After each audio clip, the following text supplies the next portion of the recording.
Hi hello అందరికీ నమస్కారం. Welcome back to మధురిమలు.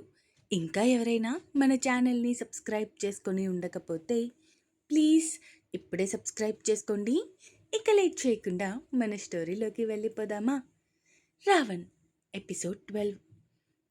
ఓ, నువ్వు తిన్నావా ఇంతకీ? అప్పటికే బాగా ఆకలిగా ఉండటంతో దోస ముక్క తుంచి నోట్లో పెట్టుకుంటూ అడిగింది. తిన్నాను అంటూ వాడు చెప్పడంతో వాడితో మాట్లాడుతూ తింటూ ఉంది. ఇదంతా తన మొబైల్లో నుంచి చూస్తూ ఉన్న రావణ్ తను తినడం మొదలుపెట్టాక అప్పుడు తినడం స్టార్ట్ చేశాడు. ఇక సాయంత్రం వరకు అక్కడే ఉండి తిరిగి తన పీజీకి వెళ్ళడానికి స్టార్ట్ అయింది గీత. గీత, ఒక 5 minutes వెయిట్ చేయి. విక్రమ్ ఒక పని మీద బయటకు వెళ్ళాడు. He will come and drop you అంటూ తను చెప్పాల్సింది చెప్పేసి పైకి వెళ్ళిపోయాడు రావణ్. మధ్యాహ్నం లంచ్ కూడా తినేసి హాయిగా పడుకుంది నవ్య. రావణ్ రూమ్కి వెళ్ళాడు. డోర్ చప్పుడైన సౌండ్కి కళ్ళు తెరిచి చూసింది నవ్య. ఎదురుగా రావణ్ కనిపించడంతో మళ్ళీ పడుకున్నట్టు నటించడం మొదలుపెట్టింది.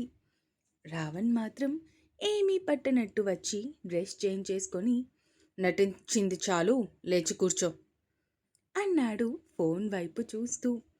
అయినా ఈ బావకన్ని ఎలా కనిపెట్టేస్తాడు? మరీ దారుణం ఇది అనుకుంటూ లేచి కూర్చుంది. తిన్నావా మధ్యాహ్నం? ఆమె వైపు చూస్తూ ప్రశ్నించాడు. తిన్నాను అన్నట్టు తల గుండ్రంగా ఊపింది.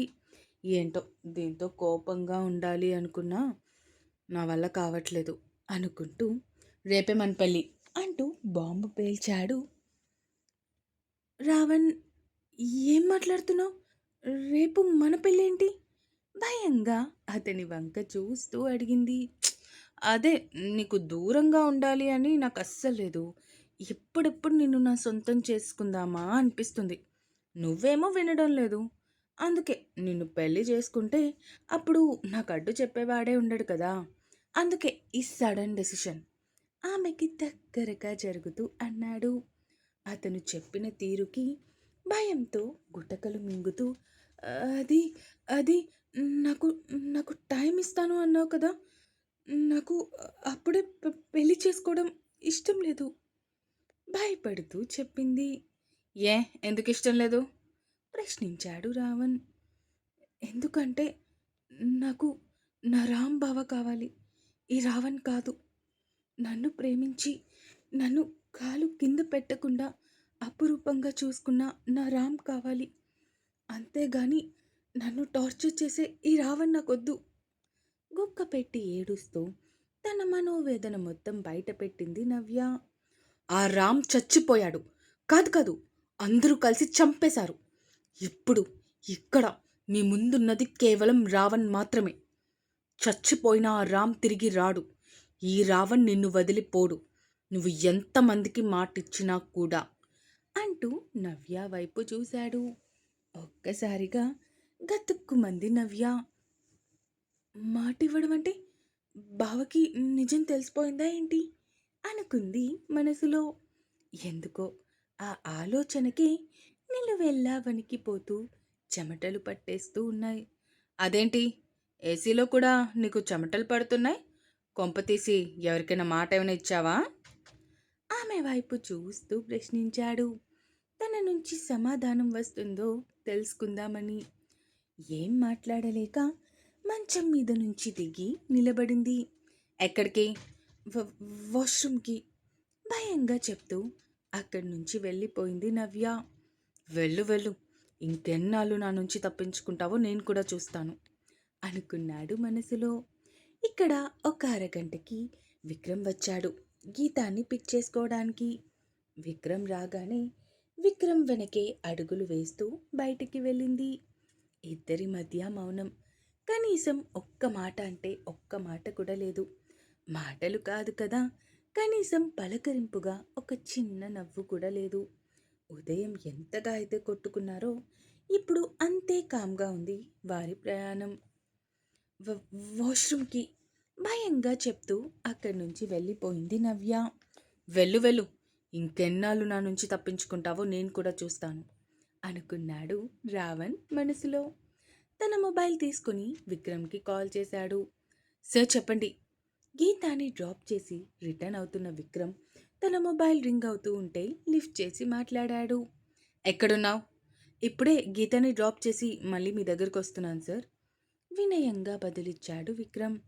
సరే, ఒకసారి మా ఇంటికి వెళ్ళి అందరికీ రేపు నా పెళ్ళి అని ఇన్ఫార్మ్ చేసిరా అన్నాడు రావణ్. ఓకే సార్ ఆలోచిస్తూనే బదులిచ్చి కాల్ కట్ చేశాడు విక్రమ్. ఏంటి సార్ మళ్ళీ వాళ్ళ ఇంట్లో వాళ్ళకి చెప్పాలి అంటున్నారు? ఆల్రెడీ ఒకసారి చెప్పడం వల్లే కదా ఇన్ని అనర్థాలు జరిగి నవ్య మేడం సార్ పెళ్లి చేసుకోకుండా ఆగిపోయారు.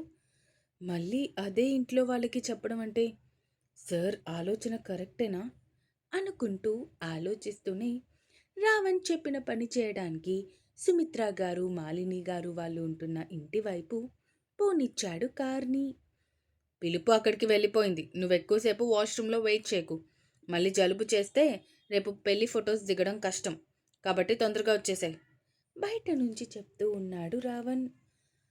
అంటే ఇప్పుడు బావ చెప్తున్న దానికి అర్థం శ్రీజ వాళ్ళకి పెళ్లి గురించి ఇన్ఫర్మేషన్ వెళ్తుందా? అయ్యో శ్రీజ, నేను ఎలా అడ్డు చెప్పాలి? ఈ పెళ్లిని ఎలా ఆపాలి? శ్రీజకి ఇచ్చిన మాట ఏమవ్వాలి ఆలోచిస్తూ టెన్షన్గా అటూ ఇటూ తిరుగుతూ మళ్ళీ రావణ్ ఎక్కడ తిడతాడో అన్న ఆలోచనకి డోర్ ఓపెన్ చేసుకొని బయటకొచ్చింది. ఏంటి లోపలేదో డీప్ డిస్కషన్లో ఉన్నట్టున్నావు? ఏంటో అది చెప్తావా అడిగాడు రావణ్. అది ఏం లేదు బావా, అది నాకు నాకు అంటూ ఆగింది నవ్య. అమ్మో, ఇప్పుడు బావకి నేనేం చెప్పినా తను నమ్మడు.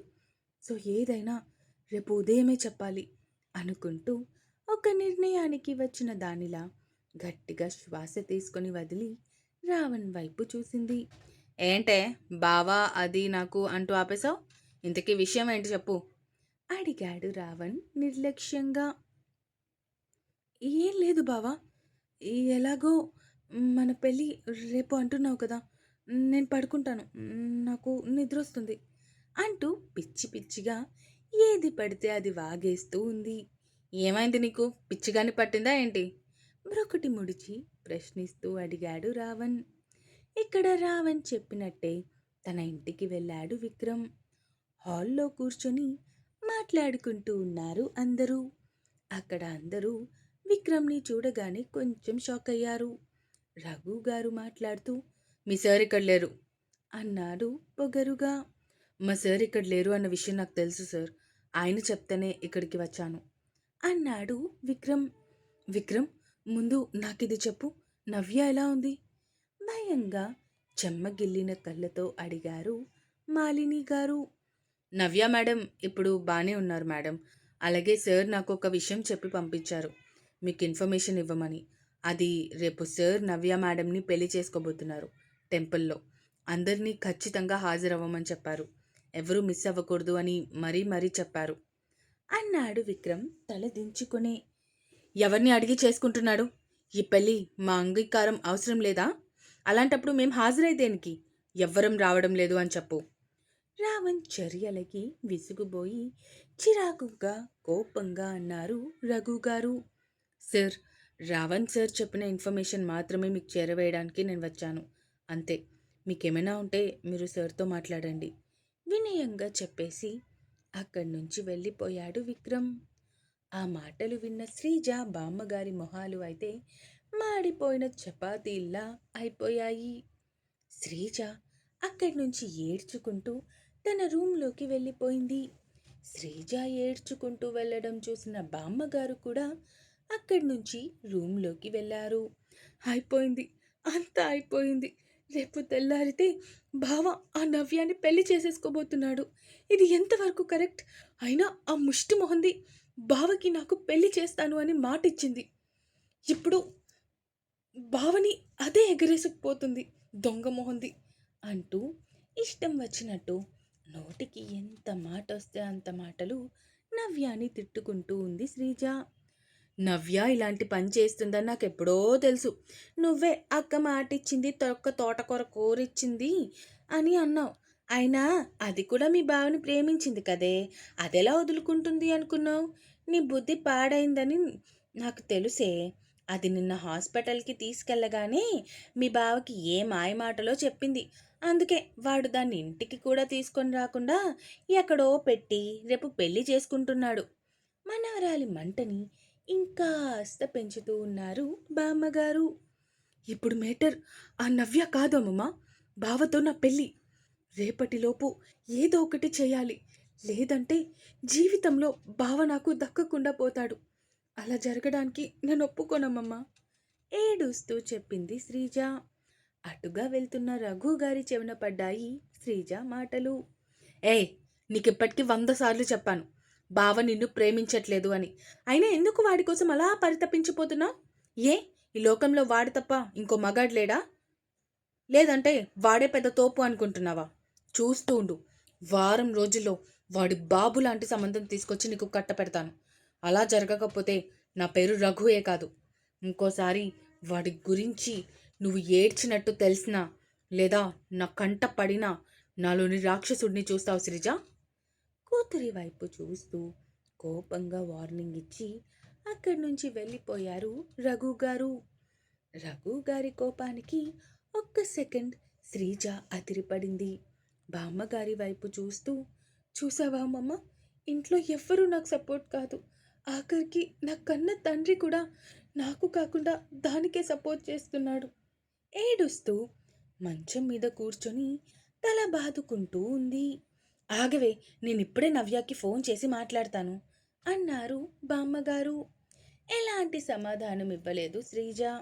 బామ్మగారు తన మొబైల్ తీసుకొని అందులో ఉన్న నవ్య నెంబర్కి కాల్ చేశారు. అవతల కాల్ లిఫ్ట్ చేయగానే, ఏమేం ముదనష్టపు మొహందానా, నీకు నా మనవడు కావాల్సి వచ్చాడా? నీకైనా చెప్పాను కదా నా మనవడికి మనవరాలికి పెళ్లి చేయాలి అని. అయినా శ్రీజాని పక్కకి తప్పించి నువ్వు నా మనవడిని ఎగరేసుకుపోతావా?